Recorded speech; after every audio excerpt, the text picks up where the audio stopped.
Okay, believe in predestination and divine decree. It is an important article of faith. इसको Arabic में या Islamic terminology में कजा and कद्र इसको कहा जाता है, कजा और कद्र। तो ये एक इम्पॉर्टेंट आर्टिकल ऑफ फेथ है और ईमान मुफस्सल का भी ये पार्ट है। और इसके बगैर जो है किसी भी मुसलमान का ईमान मुकम्मल नहीं होता। कोई शख्स मुसलमान नहीं होता अगर वो ये यकीन रखे कि कजा और कद्र अल्लाह ताला की तरफ से है। तो इसमें हम बात करेंगे कि व्हाट इज कदा, कजा और व्हाट इज कदर।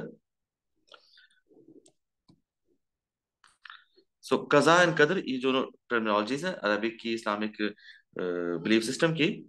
और इनको जो ट्रांसलेट किया जाता है pre destination and divine decree. देखिए डेस्टिनेशन, प्री डेस्टिनेशन का मतलब है कि एक रास्ता है जो कि प्री डेस्टिन्ड है। आपकी जो डेस्टिनी है, जहां आपने पहुंच रहे हैं, आपकी जो मंजिल है वो पहले से तयशुदा है।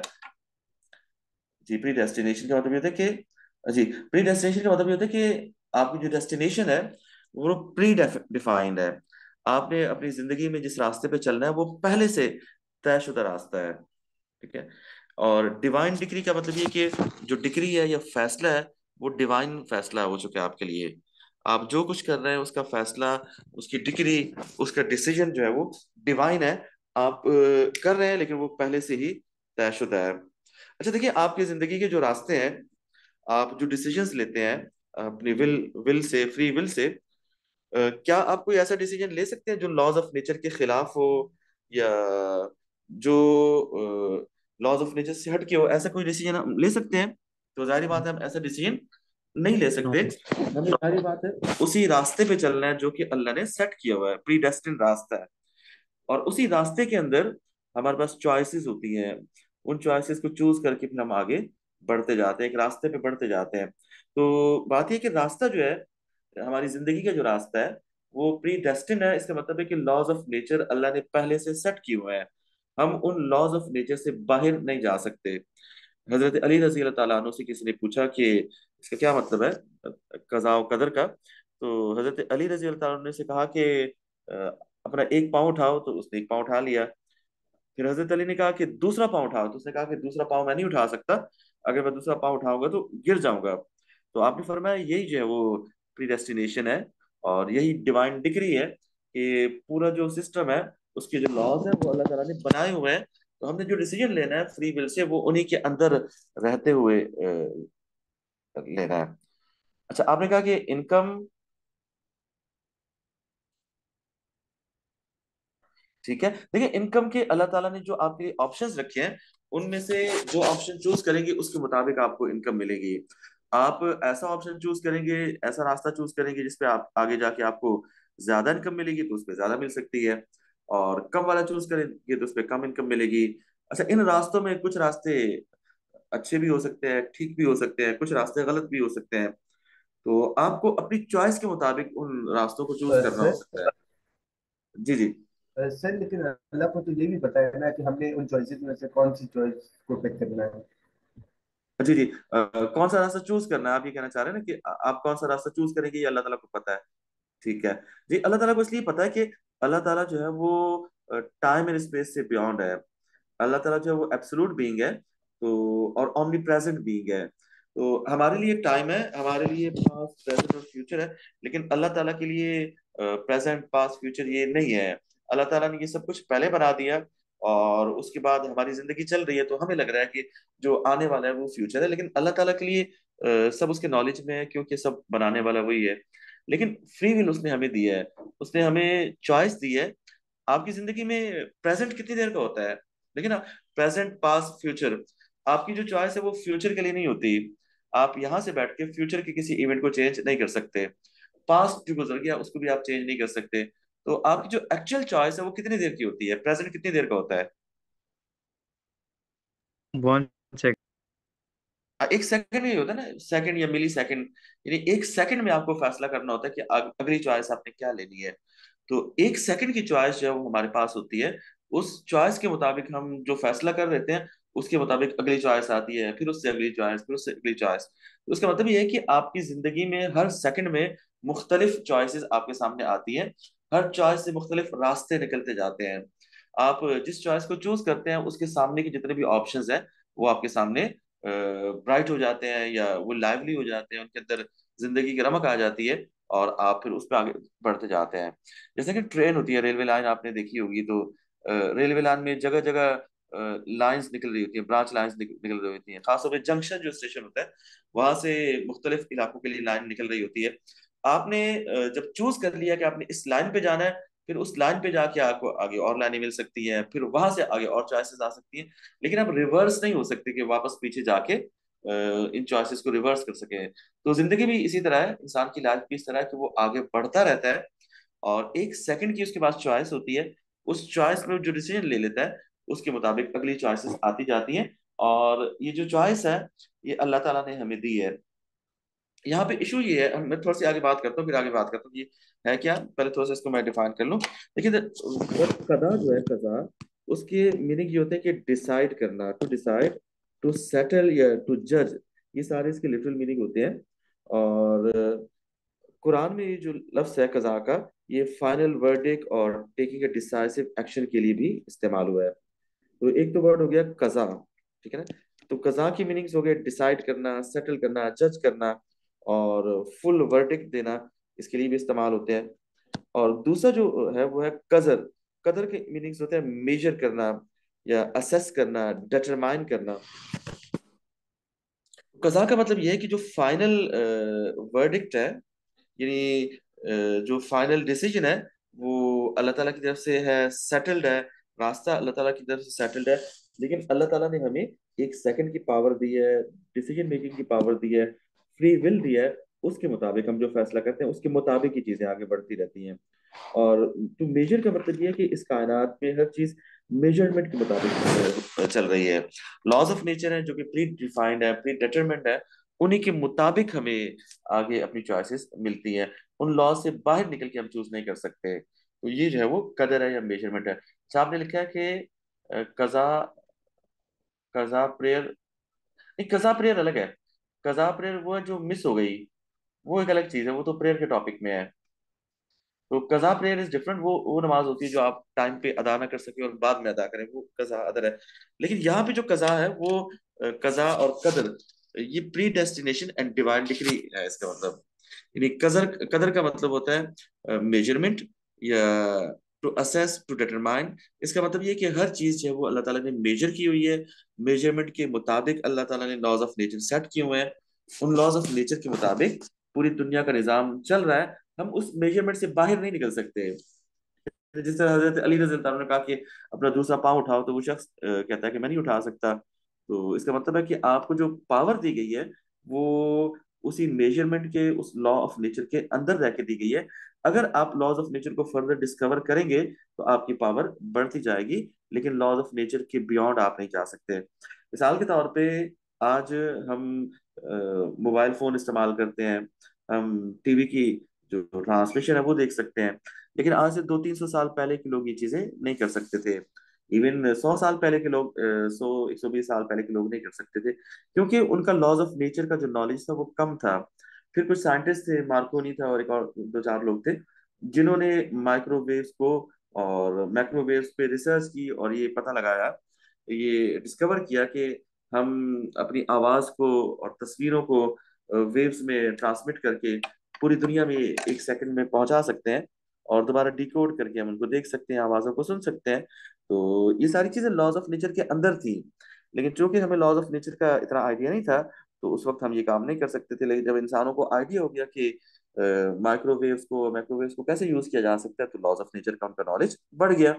तो अगर आप किसी की आवाज आज दुनिया में सुन रहे हैं, मोबाइल यूज कर रहे हैं और वीडियो कॉल कर रहे हैं, तो इसका ये मतलब नहीं है कि आप खुदा से आगे बढ़ गए या लॉज ऑफ नेचर से आगे बढ़ गए, फितरत से आगे बढ़ गए। इसका मतलब ये कि आपने मजीद लॉज ऑफ नेचर को डिस्कस कर लिया। अच्छा, आपने लिखा है एक्सपेरिमेंट्स आर गोइंग। जी जी बिल्कुल ठीक है, आपने सही कहा। इस पे भी काम हो रहा है कि जो वॉइसेस जो थी वो सारी वॉइस क्लाउड्स में सेव हो जाती है।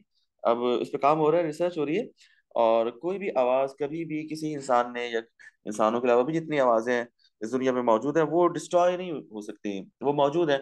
बस दे आर मिक्स अप, उनकी फ्रिक्वेंसीज को सेट करके अगर इंसान फ्यूचर में इस काबिल हो जाए तो वो पास्ट के लोगों की आवाजें, उनकी बातें दोबारा सुन के समझने के काबिल हो सकता है। तो फ्यूचर में ये टेक्नोलॉजी हो सकती है। और इसको बुजुर्गों ने भी जिक्र किया था, जिस तरह इब्ने अरबी हैं, उन्होंने भी अपनी किताबों में ये मेंशन किया था कि जो भी आवाज इस दुनिया में होती है वो डिस्ट्रॉय नहीं होती, वो महफूज हो जाती है, रिकॉर्ड कैसा बन जाती है। तो मैं ये समझाने की कोशिश कर रहा था कि हर चीज जो है वो एक मेजर्ड सिस्टम के मुताबिक, लॉ ऑफ नेचर के मुताबिक चल रही है। तो इसका मतलब है कि हर चीज एक कदर के मुताबिक चल रही है। और कज़ा का मतलब ये है कि प्री डेस्टिन्ड है। वो रास्ता जिस पे हम चल रहे हैं वो अल्लाह ताला ने बनाया है। जो चॉइसेस हमारे सामने जिंदगी में आ रही हैं वो अल्लाह ताला ने बनाई हैं। हम उन चॉइसेस से बाहर नहीं जा सकते, लेकिन उन चॉइसेस में हमारे पास फ्री विल है, और उस फ्री विल को हम यूज करते हैं। अच्छा, फ्री विल में मैं थोड़ी सी बात करूं ताकि आपको मजीद आगे क्लियर हो जाए। अब देखिए ना, फ्री विल का मतलब ये होता है कि आप अपनी मर्जी इस्तेमाल कर रहे हैं। लेकिन हम ये पढ़ते हैं जब अल्लाह ताला के बारे में, अल्लाह ताला के एट्रीब्यूट्स में बात करते हैं कि गॉड इज ऑमनीपोटेंट, अल्लाह ताला कादर मुतलक है। इन अल्लाह अला कुल्ली शैइन कदीर, तो कदीर अल्लाह ताला की सिफत है कि गॉड इज ऑमनीपोटेंट। हर चीज का कंट्रोल, इख्तियार अल्लाह ताला के हाथ में है। जब हर चीज का इख्तियार अल्लाह ताला के हाथ में है और दूसरी तरफ एक इंसान के पास फ्री विल है, एक इंसान अपनी मर्जी इस्तेमाल कर रहा है, तो क्या इसका मतलब ये नहीं है कि वो अल्लाह के इख्तियार के खिलाफ जा रहा है? पावर इंसान के हाथ में है, इंसान अपनी पावर इस्तेमाल कर रहा है, तो इसका मतलब क्या ये मतलब हो सकता है कि अल्लाह ताला से आगे बढ़ रहा है इंसान, या अल्लाह ताला की जो पावर है यहाँ पे कम हो रही है? अल्लाह ताला के ऑमनीपोटेंट होने का कोई फर्क पड़ता है इससे? नो जी, किस तरह नहीं पड़ता? आपके ख्याल में क्या रीजन है कि अल्लाह ताला के ऑमनीपोटेंट होने को फर्क नहीं पड़ता? सर, एक तो अल्लाह के पास अनलिमिटेड नॉलेज है और हमारे पास लिमिटेड नॉलेज है। जी जी, डिसीजन ठीक है। मेकिंग हमारे पास बहुत लिमिटेड चॉइसेस होती हैं, लेकिन अल्लाह ताला के पास और पावर है कि वो उसकी अपनी चॉइसेस है और हमारी थोड़ी लिमिटेड चॉइस। लिमिटेड चॉइसेस है, ठीक है। और आपकी या हमारी चॉइसेस जो है वो लॉज ऑफ नेचर के अंदर लिमिटेड हैं। हम लॉज ऑफ नेचर के खिलाफ नहीं जा सकते, और ये लॉज ऑफ नेचर अल्लाह ताला ने ही बना के सेट किए हैं। तो अल्लाह ताला ने हमें पावर दी, उसी पावर के अंदर रहते हुए काम करते हैं। एक बात ये हो गई। दूसरी बात ये होगी कि अल्लाह ताला जो है उसके लिए लॉज ऑफ नेचर नहीं है, लॉज ऑफ नेचर की रिस्ट्रिक्शन अल्लाह ताला के लिए नहीं है। क्या आपके माइंड में कोई ऐसा वाकया आता है जिसमें आपको लगता हो कि अल्लाह ताला के ऑमनीपोटेंट होने को देखकर कोई मुसलमान हो गया हो, या कुरान में कोई ऐसी मिसाल आपको आपके जहन में आती है? कोई ऐसी एग्जाम्पल है आपके जहन में, ताकि ये बात मजीद क्लियर हो? ओके, मैं इसको थोड़ा सा एक्सप्लेन करता हूँ कुरान की एग्जाम्पल से कि हजरत मूसा अलैहिस्सलाम जब उन्होंने फिरौन के सामने अपने मोजज़ात पेश किए, तो फिरौन ने कहा कि ये जादू है, तुम बहुत बड़े जादूगर हो, तो तुम्हारा मुकाबला करने के लिए मैं जादूगरों को बुलाऊंगा, और देन यू विल सी कि how to show the magic. और फिर एक तारीख रखी गई, उसमें ऐलान किया गया पूरे मिस्र से, पूरे जो फिरौन की हुकूमत थी वहां से जादूगरों को बुलाया गया।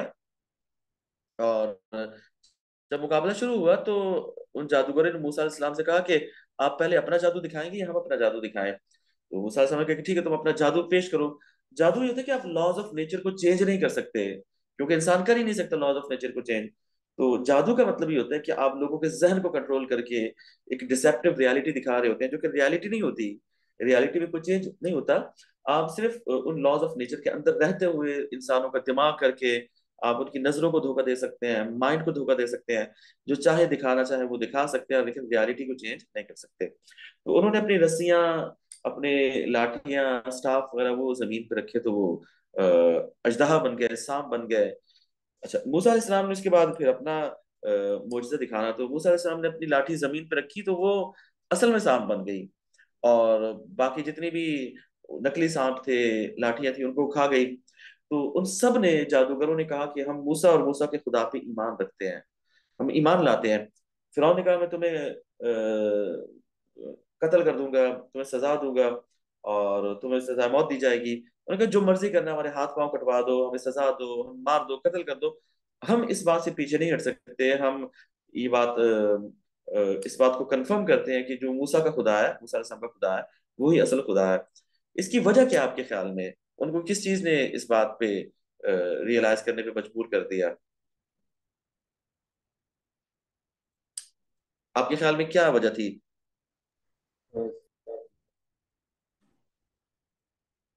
जी थोड़ा सा आप लाउडली बोलिएगा, अगर आपके कोई भी जवाब हो सकता है, अगर जवाब आपका गलत भी है तो नो इशू। सर क्योंकि वो जो है वो सिर्फ इल्यूजन्स करते थे और नकली लोगों को सिर्फ फूल करने की कोशिश करते थे।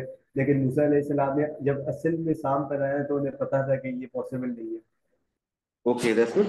यानी उनको पता था कि ये पॉसिबल नहीं है, ठीक है। ताहा आप क्या कहेंगे? सर वो उनके तो डिसेप्शन ऑफ आया था जो उन्होंने सांप बनाए थे, लेकिन मूसा अलैहिस्सलाम का ऐसा था कि वो लॉज ऑफ नेचर के खिलाफ जाके उन्होंने एक चीज ठीक की है, थी। ठीक है।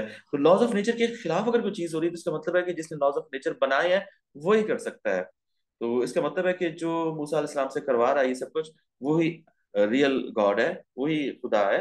तो खुदा के अलावा कोई भी लॉज ऑफ नेचर को चेंज नहीं कर सकता। तो इसलिए उन सब ने बिलीव किया, वो ईमान ले आए कि उनको पता था कि जो हस्ती मूसा अलैहिस्सलाम को सपोर्ट कर रही है वही असल खुदा है। खुदा के अलावा कोई और ऐसा नहीं कर सकता। अब देखिए ना, दुनिया में भी हमने लॉज ऑफ नेचर को देख के, इस नेचर को देख के हमने उससे मैथमेटिक्स की लैंग्वेज बनाई, उससे फिर हमने प्रोग्रामिंग सीखी, फिर बाइनरी लैंग्वेज बनाई, फिर उससे हमने कोडिंग डिकोडिंग का सिस्टम बनाया, और हमने इससे कंप्यूटर वगैरह बनाए। तो कंप्यूटर में भी इसी तरह प्रोग्रामिंग काम करती है। और जो प्रोग्रामर होता है वो जो चाहे जैसे चाहे प्रोग्राम में चेंज करके चीजों को चेंज कर सकता है। लेकिन आम लोग, मैं आप जो है, हम विंडो के जरिए से ऑपरेटिंग सिस्टम को चलाते हैं, जहां पे हम क्लिक करते हैं उसके मुताबिक चीजें होती जाती हैं। हम फोल्डर पे क्लिक करते हैं तो फोल्डर खुल जाता है। लेकिन जो प्रोग्रामर है जिसने ये सारी चीजें बनाई होती हैं, उन उसको इन चीजों की जरूरत नहीं पड़ती, वो जिस कमांड देता है और चीजें खुद ब खुद होती जाती हैं। तो जाहिर बात है, जो बनाने वाला होता है उसके हाथ में मुकम्मल कंट्रोल होता है। तो अल्लाह ताला इस कायनात के बनाने वाले हैं, तो मुकम्मल कंट्रोल उनके हाथ में है, अल्लाह के हाथ में है। हम अगर अपनी विल पावर इस्तेमाल करते हैं तो वो अल्लाह ने प्रोग्राम में रखा हुआ है कि ये शख्स या ये इंसान जो है इन इन स्टेजेस से गुजरेगा, उसके सामने ये सिचुएशंस आएंगी, उसकी इतनी पावर होगी, उसमें से ये चीज चूज कर लेगा। तो ये लिमिटेड पावर है। तो अल्लाह की ओमनीपोटेंट होने पे इससे फर्क नहीं पड़ता। अच्छा, आपने, मैं आपका एक मैसेज पढ़ता हूँ। बिल्कुल ठीक है। That's very good. यानी आपने बहुत अच्छी बात की कि इंसान के पास, इंसान के जहन का नॉलेज भी लिमिटेड है और उसकी कैपेसिटी जिसमें इंसान काम करता है वो भी लिमिटेड है। 10% के करीब इंसान काम कर सकता है, इससे ज्यादा काम अभी तक जो इंसान गुजरे हैं उन्होंने अपनी जो इसकी पॉसिबिलिटी है उसको यूज नहीं किया। 10% से ज्यादा यूज नहीं किया। जो न्यूरो साइंटिस्ट हैं वो ये बताते हैं कि अगर 30-35% के करीब हम अपनी कैपेसिटी में, माइंड कैपेसिटी में काम करने के काबिल हो जाए, तो फिर हमें वेव्स को कंट्रोल करने के लिए किसी ट्रांसमीटर की, किसी इंस्ट्रूमेंट की जरूरत नहीं है। आप बैठे बैठे अपने दिमाग को यूज करते हुए किसी को भी अपने माइंड से बात कर सकते हैं, कॉल मिला सकते हैं, किसी के मोबाइल पे कॉल कर सकते हैं अपने जहन से, जो चैनल चाहे टीवी पे लगा सकते हैं। बल्कि आप पूरी दुनिया के टीवी चैनल्स को कंट्रोल कर सकते हैं अगर आपका माइंड जो है 35% के करीब हो जाता है। और इससे ज्यादा हो जाए तो और बहुत ज्यादा पावर। तो mind is actually something extraordinary which is given to human beings. इसी वजह से इंसान का नॉलेज जो वो बाकी मखलूकात से ज्यादा है। तो एक तो हमने पहले बात की थी अल्लाह ताला की सिफत की कि अल्लाह ताला ओमनीपोटेंट है। तो इंसान के एक सेकंड की फ्री विल से अल्लाह ताला की ओमनीपोटेंट होने को कोई फर्क नहीं पड़ता। इसी तरह हम बात करते हैं जब अल्लाह ताला की ओमनीपोटेंट होने की, तो इंसानों को अल्लाह ताला ने ताकत दी है, इक़्तिदार दी है। और इस दुनिया में जितनी भी इनकी इंसानों की कैपेबिलिटीज हैं, जो हमारे पास अ, जो ओहदे होते हैं, जो पावर होती है, वो सब अल्लाह की तरफ से होती है। तो अल्लाह की पावर को सिर्फ फर्क नहीं पड़ता। दूसरी चीज है नॉलेज। अल्लाह ताला इज ऑमनीसेंट। अब देखिए, अल्लाह ताला को हर चीज का पता है। अल्लाह ताला ऑमनीसेंट है। अच्छा, अगर जब अल्लाह ताला को सब कुछ पता है तो इसका मतलब ये है कि हम जो कर रहे हैं, फ्यूचर में करने जा रहे हैं, वो भी अल्लाह ताला को पता है। जब अल्लाह ताला को वो सब पता है तो इसका मतलब हुआ कि फिर तो हम मजबूर हैं।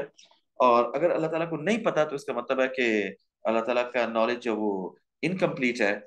तो इसको आप कैसे रिलेट करेंगे? क्या अल्लाह ताला के ऑमनीसेंट होने पे कोई फर्क पड़ता है अगर हम उसको चूज कर रहे हैं और अल्लाह ताला को पहले से पता है? नो। तो इसको आप कैसे, ठीक है? तो अल्लाह ताला ने असल में, जो अल्लाह ताला को पता है वो इसलिए पता है कि अल्लाह ताला ने, एक तो बनाने वाला अल्लाह ताला ने, अल्लाह ताला है नॉलेज देने वाला अल्लाह ताला है। और अल्लाह ताला के लिए प्रेजेंट पास्ट फ्यूचर नहीं है। हम जिस वर्ल्ड में रहते हैं इसकी डायमेंशंस हैं। इसकी जो डायमेंशन है वो एक तो 6 डायमेंशन है कि दाएं बाएं आगे पीछे ऊपर नीचे, और एक जो 7वीं डायमेंशन है वो टाइम की डायमेंशन है। तो टाइम की डायमेंशन में हम आगे बढ़ते जाते हैं, लेकिन पीछे या उस जगह रुक नहीं सकते। लेकिन अल्लाह ताला इन डायमेंशन से फ्री है। अल्लाह ताला के लिए प्रेजेंट पास्ट फ्यूचर कुछ कुछ नहीं है। अब देखिए आम दुनिया में भी देखिए, जो प्रोग्रामर होता है उसको सब पता होता है। इवन जो मूवी बनाने वाले प्रोड्यूसर डायरेक्टर होते हैं, उन्होंने चूंकि मूवी बनाई होती है, रिकॉर्डिंग की होती है सारी उन्होंने, तो उनको सब पता होता है। लेकिन जो मूवी देख रहे होते हैं, प्लेयर में मूवी चल रही होती है, तो प्लेयर में जहां से चल रही होती है वो प्रेजेंट होता है, जो मूवी आप देख चुके हैं वो पास्ट होता है, जो आने वाली है वो फ्यूचर होती है। लेकिन प्रोड्यूसर के पास सब कुछ होता है, सब नॉलेज होता है, उससे रिकॉर्डिंग करके रखी होती है। आजकल के दौर में तो ऐसी मूवीज भी बननी शुरू हो गई हैं जिनमें आप ब्रेक तक तो सभी एक मूवी देख रहे होते हैं, लेकिन उसके बाद आपके पास ऑप्शन होते हैं कि आपने एंड ए एंड देखना है, बी देखना है, सी देखना है। तो आप जो देखना चाहें उस हॉल में जाके उसके बाद वो देख सकते हैं कि आप इसके बाद ए ऑप्शन देखेंगे, बी देखेंगे, सी। तो तीनों में अलग अलग एंड हो सकते हैं, अलग सिचुएशंस हो सकती हैं। तो लेकिन जो प्रोड्यूसर है, जारी बात है, उसने तीनों एंड बनाया तो उसको तीनों एंड पता है। लेकिन आप जो एंड देखेंगे आपको वही पता चलेगा। तो इंसान की भी अनलिमिटेड डायमेंशंस अल्लाह ताला ने बनाई हैं, अनलिमिटेड चॉइसेस अल्लाह ताला ने इंसान को दी हैं। आप वही चॉइस देखते हैं जो कि आपने चूज की होती है। तो इसको एक्सप्लेन करने के लिए कुछ लोगों ने, जो आजकल टाइम पे मूवीज आ रही है टाइम ट्रैवल वगैरह पे, उसमें भी आप देख सकते हैं। बैक टू द फ्यूचर आई थी 1985 में, 3 पार्ट्स आए थे उसके। उसमें आप देख सकते हैं कि पास्ट में अगर कोई चीज चेंज हो जाती है तो फ्यूचर में लाइफ की तरफ टोटली चेंज हो सकती है। तो उससे एक आपको ये आइडिया हो सकता है कि कितनी डायमेंशन इंसान की बनी हुई है। एक ही इंसान जो है वो अपनी चॉइसेस की वजह से बहुत गरीब भी हो सकता है, अपनी चॉइसेस की वजह से वो बादशाह भी बन सकता है, मशहूर आदमी भी बन सकता है। एक चॉइस गलत लेने से वो गुमनाम भी हो सकता है, कोई इसको नहीं जानता। एक सही चॉइस, सही फैसला लेने से वो मशहूर तरीन आदमी भी बन सकता है। लेकिन अल्लाह ताला ने उसकी तमाम चॉइसेस बनाई हुई हैं। वो जिस चॉइस को चूज करता है उसके मुताबिक उसको रास्ते मिलते जाते हैं, लेकिन अल्लाह ताला अपने नॉलेज से सब जानता है। तो चले, काफी इसमें मैंने डिटेल से बात की है, आगे चलते हैं। Believe in pre destination and divine decrease in article of faith, without this faith is not complete. यानी इसमें ईमान लाना बहुत जरूरी है। अगर इस आर्टिकल ऑफ फेथ को हम नहीं मानेंगे तो हम मुसलमान नहीं हो सकते। अच्छा, इस बिलीफ के मुताबिक that everything good or bad is decided by Allah. The events of the world are decided by Allah because they take place within the knowledge of Allah and are subject to His will. यानी अल्लाह ताला ने ये सब कुछ बनाया तो उसके knowledge में सब कुछ है, और सब्जेक्ट टू हिज विल का मतलब ये है कि जैसे उसने बनाया, जो जो चॉइसेस उसने रखी हमारे लिए, तो जारी बात है उसकी अपनी मर्जी से चॉइसेस रखी। ये लॉज ऑफ नेचर अल्लाह ताला ने अपनी मर्जी से बनाए। हमारी जिंदगी की जो चॉइसेस हम चूज नहीं भी करते वो सब भी अल्लाह की मर्जी से हुई। हमारी मर्जी सिर्फ 1 सेकंड की है, उसके मुताबिक फिर जो चॉइसेस आती हैं वो भी अल्लाह के विल से है। तो अल्लाह का नॉलेज और अल्लाह का विल, दैट इज सुप्रीम, हम उसी के अंदर रहते हुए चीजों को एक्सरसाइज करते हैं। So they are divinely determined because the time, place, and nature are determined in accordance with the system fixed by Allah। यानी जो सॉफ्टवेयर इस कायनात का अल्लाह ताला ने बना दिया, उसमें हर चीज फिक्स्ड है। देखिए जब कंप्यूटर नहीं था तो उस वक्त हमें नहीं समझ आती थी, लेकिन कंप्यूटर देख के, इसमें सॉफ्टवेयर देख के, हार्ड डिस्क देख के अब हमें चीजें आसानी से समझ आती हैं कि किस तरह एक सॉफ्टवेयर बना के, एक प्रोग्राम बना के चीजों को रन किया जा सकता है। तो अल्लाह ताला ने इस कायनात का सिस्टम, प्रोग्राम वो बना के रन किया हुआ है। उस प्रोग्राम के अंदर हमारी चॉइस है, वो चॉइस हम चूज करते हैं तो हमारे पास ऑप्शंस आ जाते हैं। तो फिक्स सिस्टम है जो अल्लाह ताला का है, वो डिटरमाइंड है। Time, place, nature of events, ये हर चीज उसमें फिक्स है। हमने बस चूज करना है, वहां तक पहुंच रहे हैं मुख्तलिफ रास्तों से गुजरते हुए। जिस रास्ते से गुजरेंगे उस रास्ते की चॉइसेस हमारे पास आती जाएंगी। Faith in pre destination declares that Allah is the omnipotent and the omniscient। omnipotent का क्या मतलब है? ऑल पावरफुल, ठीक है ना। और omniscient का मतलब है ऑल नोइंग, अल्लाह ताला सब जानता है। तो ये अल्लाह ताला के एट्रीब्यूट्स हैं जो कि इस बिलीफ से बहुत ज्यादा कनेक्टेड और रिलेटेड हैं। अल्लाह ताला का omnipotent होना, अल्लाह ताला का omniscient होना। अच्छा, he is the most high and he has decreed all things. हर चीज की डिक्री, फैसला अल्लाह ने किया हुआ है।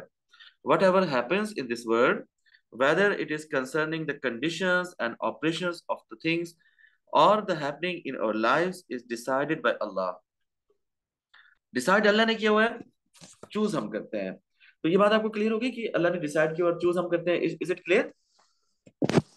अब देखिए आपका कंप्यूटर है, यस। उसमें कितने सारे सॉफ्टवेयर बने हुए हैं, कितने सारे उसमें सॉफ्टवेयर इंस्टॉल है, कितने सारे फोल्डर्स बने हुए हैं। जब आप कंप्यूटर ओपन करते हैं तो आपके सामने चॉइस होती है, जिस मर्जी फोल्डर को ओपन कर लें। लेकिन एक फोल्डर आप ओपन करते हैं तो फिर आप उसके अंदर जो फोल्डर्स हैं उन्हीं को ओपन कर सकते हैं। उनमें से कोई फोल्डर ओपन करेंगे तो उसके अंदर जो फोल्डर है फिर आप उनको ओपन कर सकते हैं। तो कंप्यूटर में तो आप बैक जा सकते हैं, लेकिन एक्चुअल जिंदगी में बैक जाने की चॉइस नहीं होती। आप फिर टाइम में आगे ट्रेवल करते रहते हैं। तो it is mention over here कि each and everything is decreed decided by almighty Allah. तो ये बिलीफ हमें बताता है कि कज़ा कज़ा is Allah's creation of things and events. ठीक है, सब अल्लाह ताला ने बनाया हुआ है। When their time is due based on his pre eternal knowledge and ordaining. यानी हर चीज अल्लाह की नॉलेज में पहले से है, उसकी ऑर्डेनिंग अल्लाह ताला की नॉलेज में है। तो इसको कहते हैं कज़ा, यानी सब अल्लाह ताला ने बनाया हुआ है। अच्छा ताहा, आप कह रहे हैं टाइम ट्रैवल ट्रू है। देखिए जिस दुनिया के डायमेंशन में हम रहते हैं इसमें तो पॉसिबल नहीं है, लेकिन हमारा नॉलेज जो कि लॉज ऑफ नेचर का कम है, तो इसलिए हमें एक्चुअली नहीं पता कि पॉसिबल है या नहीं है। लेकिन आइंस्टाइन नाम का बंदा था, कुछ अर्सा पहले गुजरा है, 1920 के आसपास उसकी डेथ हुई। आई थिंक 1940 के आसपास उनकी डेथ हुई आइंस्टाइन की। तो आइंस्टाइन ने एक थ्योरी दी है, theory of relativity, special relativity. तो ये थ्योरी हमें बताती है कि टाइम जो है वो एब्सोल्यूट नहीं है, वो रेलेवेंट कॉन्सेप्ट है। क्योंकि टाइम एब्सोल्यूट नहीं है, एक रेलेवेंट कॉन्सेप्ट है, तो इसका मतलब है कि टाइम कहीं स्लो हो सकता है, कहीं फास्ट हो सकता है। तो अगर आप ऐसे टाइम जोन में चले जाएं जहाँ टाइम बहुत ज्यादा फास्ट है, ठीक है, तो वहां जाके जब वापस आएंगे तो दुनिया में बहुत टाइम गुजर चुका होगा। तो इस तरह की चीजें हैं जो साइंटिस्ट को अभी तक पता चली हैं। लेकिन बाकी जो चीजें हैं, लॉज ऑफ नेचर पे जितनी डिस्कवरी होगी तो उतना चीजें क्लियर हो जाएंगी। आज तक के जो इस दौर के लोग हैं उनके लिए पॉसिबल नहीं है, लेकिन जाहिर बात है लॉज ऑफ नेचर तो बहुत ज्यादा हमने भी डिस्कवर नहीं किए। 99% लॉज ऑफ नेचर हमारी नॉलेज में नहीं है, तो लगता है ऐसा कि पॉसिबल होगा। तो ये ठीक है, आपको क्लियर हो गया ये टाइम ट्रेवल वाला मामला। यस। चलिए आगे चलते हैं। तो ये था कजा। पहले कजा की बात की कि कजा वो है क्या है, अल्लाह ताला की क्रिएशन ऑफ थिंग्स इवेंट्स, और वो सब अल्लाह ताला की प्री इटर्नल नॉलेज में। तो कजा इज द फर्स्ट थिंग कि हर चीज डिटरमाइन करने वाला अल्लाह ताला है। अच्छा दूसरी चीज जो है वो है कदर या मेजरमेंट। तो वो क्या है कि Allah is knowing of everything in the pre eternity, यानी वक्त से पहले, जो वक्त हमारे लिए शुरू किया गया उससे पहले से अल्लाह जानता है what happen, what will happen, whether good और bad, pre eternity to past eternity. तो मैंने पहले एक्सप्लेन कर दिया कि अल्लाह ताला के लिए सारी लिमिटेशंस नहीं है। Their time, place and characteristics and Allah's ordaining and determining them। तो ये सारी चीजें जो है वो कदर से रिलेटेड। तो पहली चीज है कजा और दूसरी चीज है कदर। तो ये दोनों जो है वो अल्लाह ताला की तरफ से डिटरमाइंड है। Allah created the whole universe and everything in it, whether living और non living, based on a program. Allah knows everything what will happen in the universe. He knows the actions, even the tiniest particles in detail।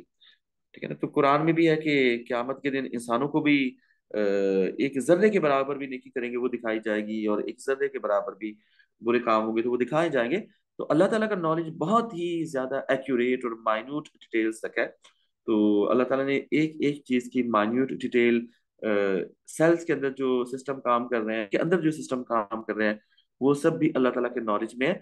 और अल्लाह ताला का जो knowledge है वो कभी भी absent नहीं हो सकता, फॉरगेटफुल खुदा नहीं हो सकता। इंसान का जो नॉलेज है वो तीन हिस्सों में डिवाइड होता है, एक शऊर होता है, एक लाशऊर, एक तख्त शऊर होता है, यानी कॉन्शियस, सबकॉन्शियस, अनकॉन्शियस।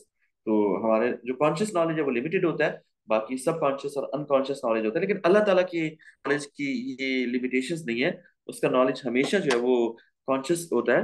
अल्लाह ताला कभी भी अनकॉन्शियस या सबकॉन्शियस नहीं हो सकता। अच्छा इस बिलीव में चार चीजें बहुत इंपॉर्टेंट है बिलीव इन प्री डेस्टिनेशन में। पहली बात यह है कि Allah is the creator of everything. Muslim faith के मुताबिक Allah is sole creator, cherisher of the universe. His power is not limited any sphere. Quran कहता है कि Allah is the creator of all things and he is the guardian over all things. तो हमारे फैसला करने से, हमारे डिसीजन मेकिंग से, हमारे फ्री विल से अल्लाह ताला की पावर पे कोई फर्क नहीं पड़ता, अल्लाह ताला के क्रिएटर होने पे कोई फर्क नहीं पड़ता। हम क्रिएट नहीं कर रहे इवेंट्स को, हम इवेंट्स को चूज कर रहे हैं। तो क्रिएटर अल्लाह ताला ही है, उसी की क्रिएशन में हमने उसी की दी हुई चॉइस में से एक चॉइस को अडॉप्ट किया होता है। कोई भी डिसीजन ले हम, तो क्रिएटर अल्लाह ताला है, उसी की क्रिएशन के मुताबिक हम चल रहे होते हैं। दूसरी बात, नॉलेज, अल्लाह ताला सब जानता है क्या होगा कैसे होगा। हम अगर कुछ डिसीजन ले रहे हैं, कोई फैसला कर रहे हैं, तो अल्लाह ताला उसको पहले से जानता है। हमारा नॉलेज बहुत ही लिमिटेड है। तो अल्लाह ताला की नॉलेज के बारे में कि he knows what is in front of them, what is behind them. In front का मतलब है कि जो फ्यूचर में है, बिहाइंड जो गुजर चुका या जो गैब में है, जो हमारे पास नहीं है, जो हमसे पोशीदा है, वो सब जानता है। तो नॉलेज को भी यहाँ पे रिलेट किया जा सकता है। दूसरी चीज जो वो नॉलेज यहाँ पे रिलेट होती है कि हमारे न जानने से, हमारी डिसीजन मेकिंग से अल्लाह ताला की नॉलेज को कोई फर्क नहीं पड़ता। तीसरी चीज जो इसमें इंपॉर्टेंट है इस आर्टिकल ऑफ फेथ में, दैट इज रिकॉर्डिंग।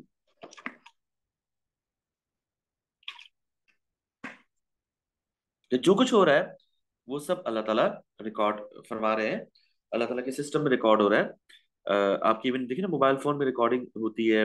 आप आपकी कैमरा आजकल जो है रिकॉर्ड कर रहे होते हैं।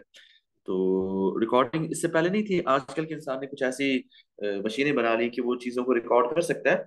लेकिन अल्लाह ताला फरमा रहे हैं कि हर चीज जब से इस कायनात की इब्तिदा हुई, हर चीज रिकॉर्ड हो रही होती है। अच्छा, इस तरह आप देखिए जो कंप्यूटर होता है आप इस्तेमाल करते हैं, वो चूंकि हमने कायनात को कॉपी करके बनाया है, मैथमेटिक्स हमने इस दुनिया के रूल्स रेगुलेशन को सामने रख के इजाद की है, उसको कॉपी किया है। तो कंप्यूटर भी इसी के मुताबिक काम करता है। तो कंप्यूटर में एक क्लिक भी आप करें, आप भले उसका डेटा डिलीट कर दें, आप फाइलें डिलीट कर दें, आपकी हार्ड ड्राइव जो है वो करप्ट हो जाए, लेकिन डेटा उसके अंदर मौजूद रहता है। उसको जो एक्सपर्ट्स हैं वो उसको रिट्राइव कर सकते हैं। उसमें आपने कभी भी पूरी लाइफ में, जितनी भी वो कंप्यूटर की लाइफ है, जितना भी आपने उसको यूज किया है, उसमें एक क्लिक भी आपने किया होगा, किसी फाइल पे कोई फाइल खोली होगी, तो उसका रिकॉर्ड भी कंप्यूटर में मौजूद होता है। तो इस तरह इस कायनात में हमने जो सोचा होता है, जो किया होता है, वो सब का सब सेव होता है, प्रिजर्व होता है। और जहाँ प्रिजर्व होता है उसको लौहे महफूज कहते हैं, उसको डिवाइन टैबलेट कहते हैं। और अहादीस में हमें समझाने के लिए अल्लाह ताला ने अहादीस में प्रोफेसर ने बताया कि अल्लाह ताला ने जब तख्लीक फरमाया चीज़ों को, तो सबसे पहले पेन बनाया, ठीक है, और पेन से कहा कि वो लिखें। तो pen is metaphorical over here. Allah ताला ने ये समझे कि कोडिंग, इस कायनात की कोड्स बनाए, इस कायनात की जो हार्ड डिस्क है उसमें कायनात की कोडिंग की गई। उसको हम मॉडर्न लैंग्वेज में इस तरह समझ सकते हैं, लेकिन रियलिटी क्या है वो अल्लाह ताला जानते हैं कि किस तरह हुआ। तो अल्लाह ने फरमाया कि लिखे कलम को, हिज नॉलेज, नॉलेज के अल्लाह ताला ने जिसको नॉलेज दिया, या अल्लाह ताला ने अपने नॉलेज के मुताबिक जो लिखवाना चाहा, वो कलम ने लिखा। Thus all that is to happen is contained in the written tablet.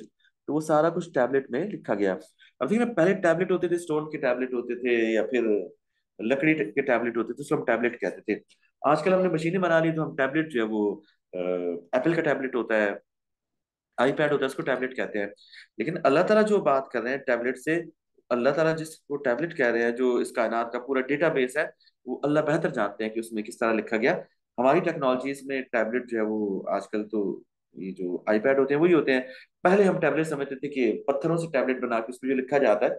तो यहाँ पे अल्लाह ताला ये फरमा रहे हैं कि जो भी राइटिंग का सिस्टम है, जो अल्लाह ताला के यहाँ सिस्टम है, उस सिस्टम में अल्लाह ताला ने अपने इल्म से सब लिख दिया, रिकॉर्ड कर दिया। लॉज ऑफ नेचर भी रिकॉर्ड हो गए, हर इंसान की जिंदगी की जो चॉइसेस थी वो भी रिकॉर्ड हो गई।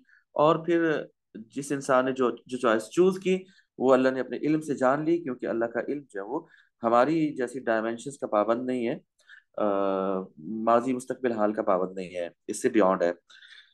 सो इसका कि are you prophet not aware that God knows all that is in the heavens and on the earth, all this is written in a record which is easy for God.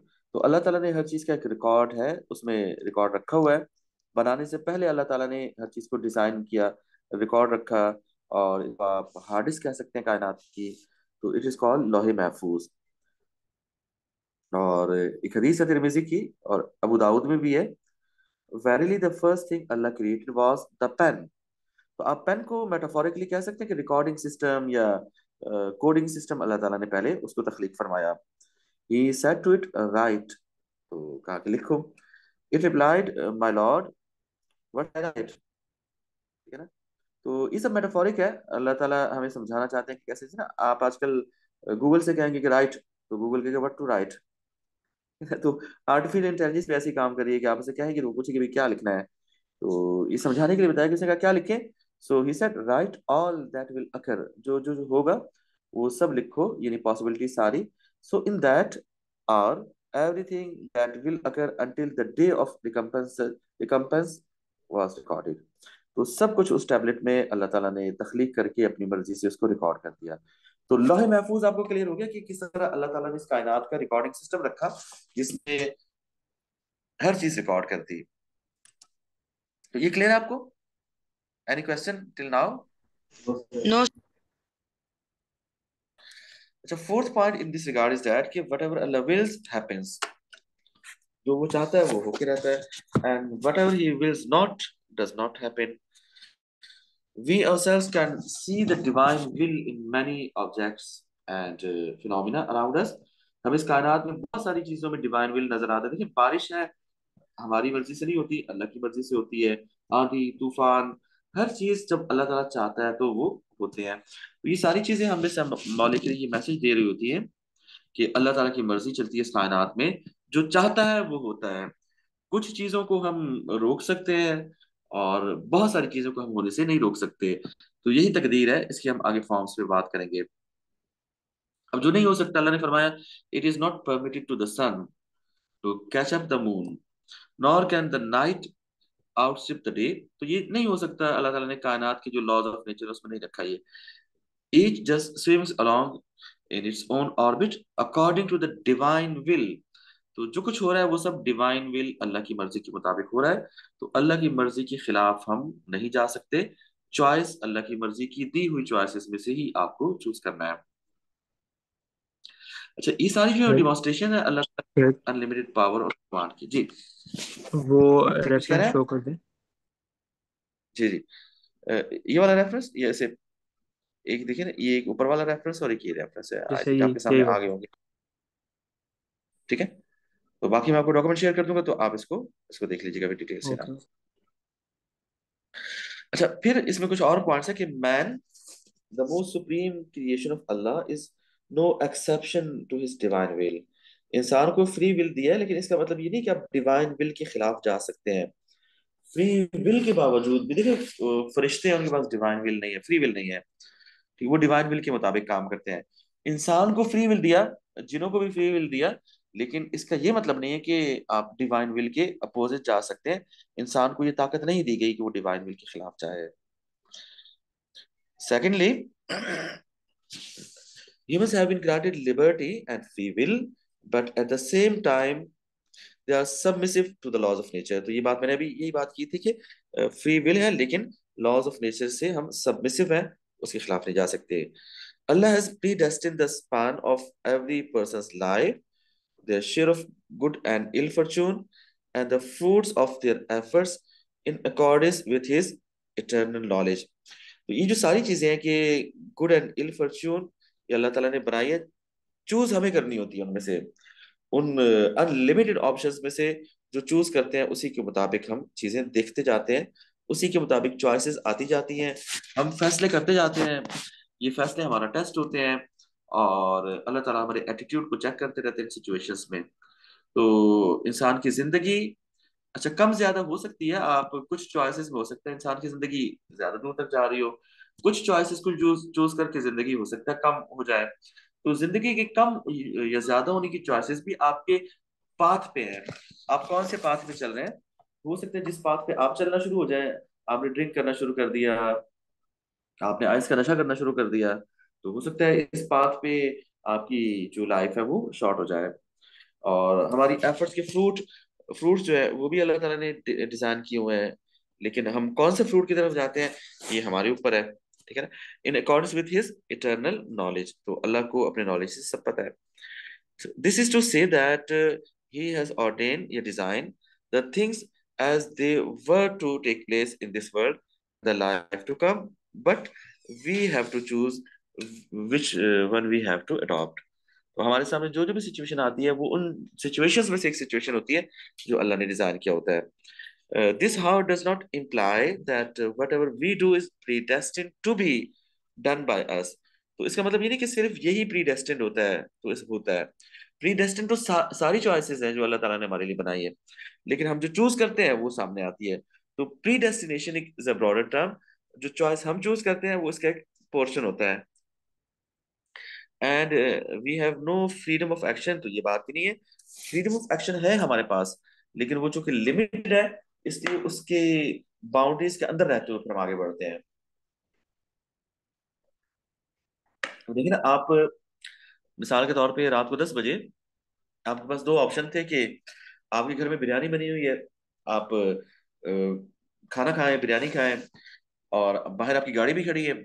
आप चाहें तो 10 बज के 1 minute पे गाड़ी में बैठ के सीवीओ पे लॉन्ग ड्राइव के लिए निकल जाएं, और आप ये सोचें कि आप लॉन्ग ड्राइव पे भी निकल जाएं और घर पे बैठ के बिरयानी भी खा रहे हो.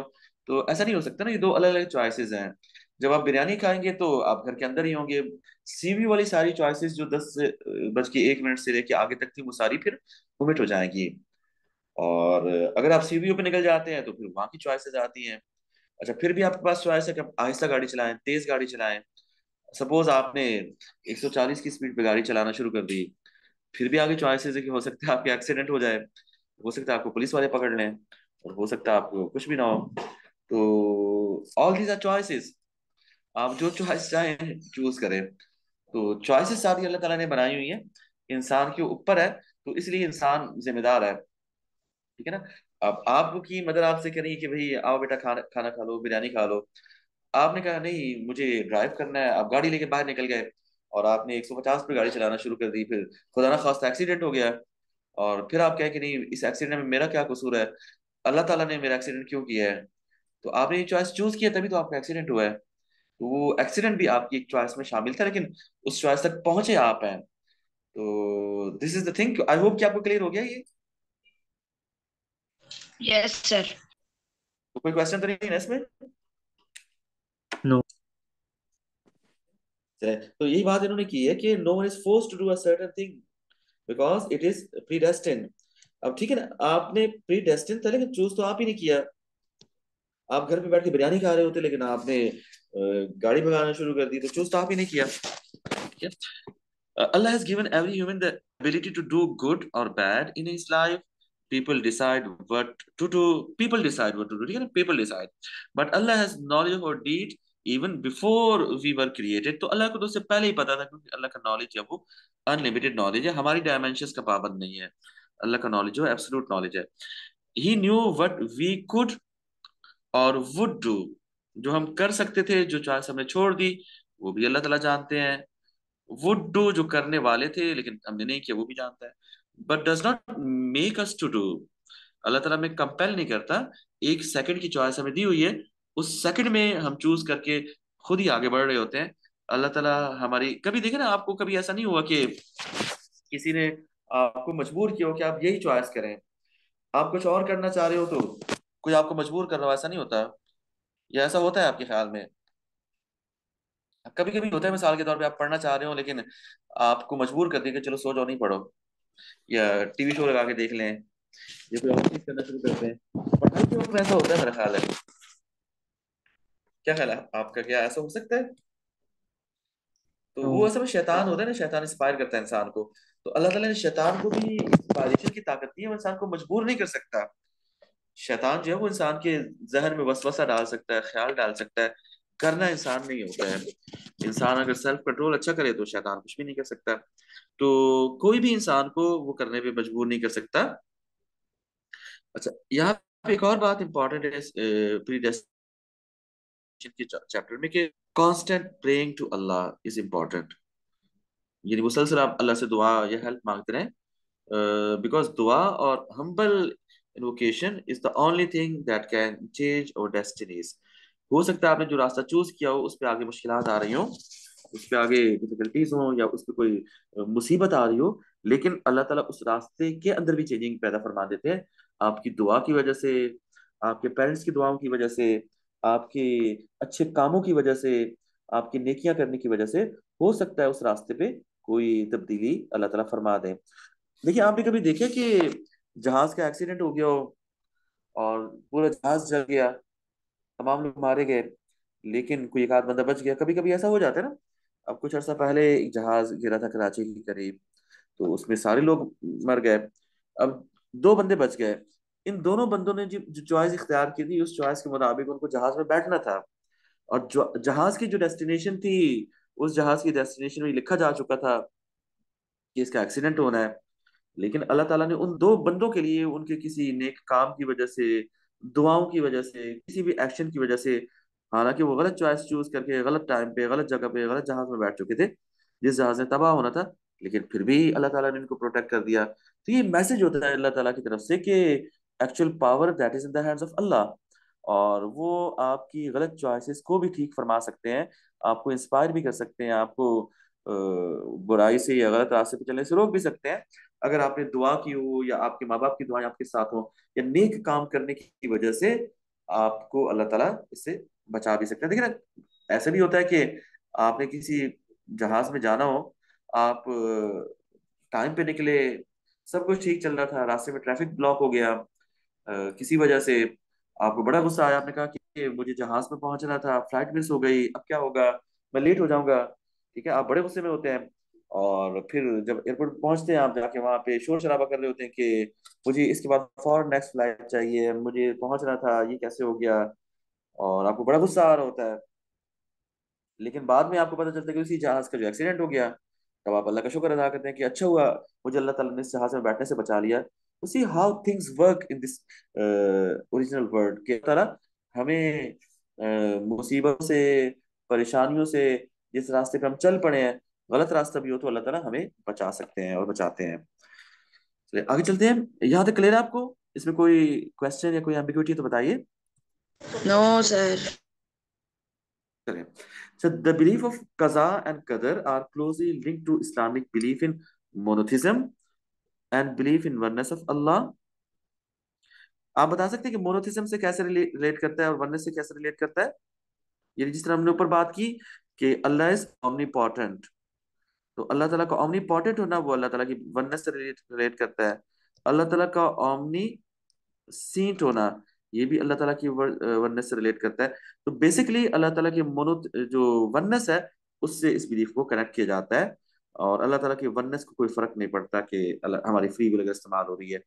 मुस्लिम believe that everything in the world including human beings is subject to the will of Allah. इंसान भी अल्लाह के विल के अंदर आता है, and that submitting to his will is the ultimate goal of human existence.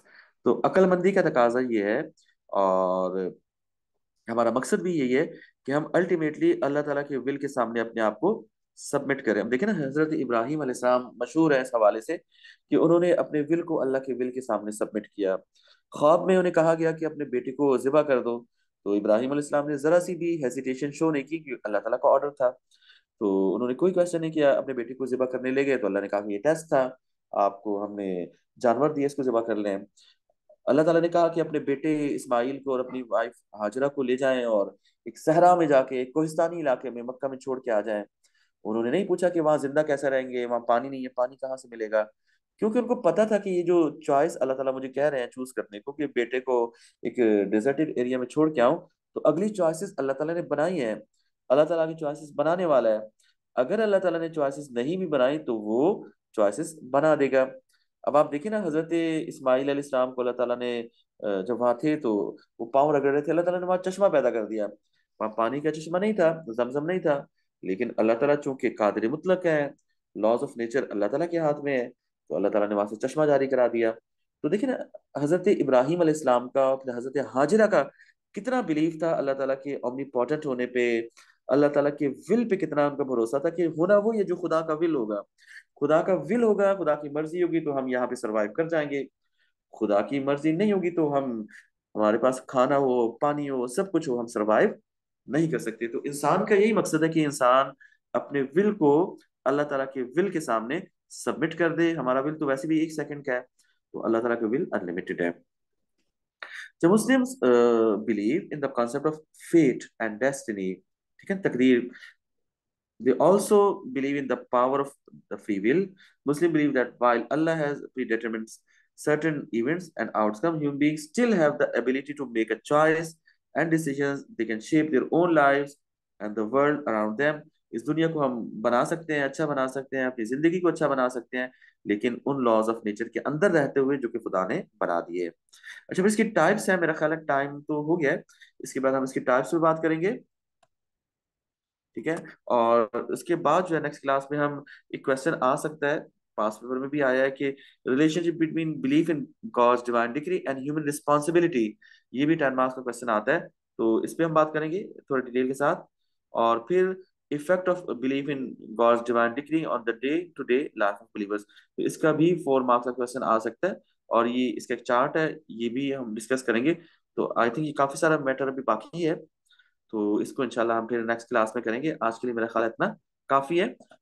ये जो हमने अभी डिस्कस किया है, ये अगर सिंपल क्वेश्चन आता है कि write about Muslims believe in pre destination in divine decree, अगर इस तरह का सिंपल क्वेश्चन आता है कि इस बिलीफ को एक्सप्लेन करें, तो इसमें ये सारा मैटर काफी है. और फिर इसमें टाइप्स ऑफ तकदीर ये भी आप डालिएगा, तो इसमें हम इंशाल्लाह फिर बाद में बात करेंगे. क्वेश्चन थोड़ा सा डिफरेंट भी हो सकता है, जिस तरह ये सामने रेड कलर में आ रहा है कि write about the relation between belief in God's divine decree and human responsibility.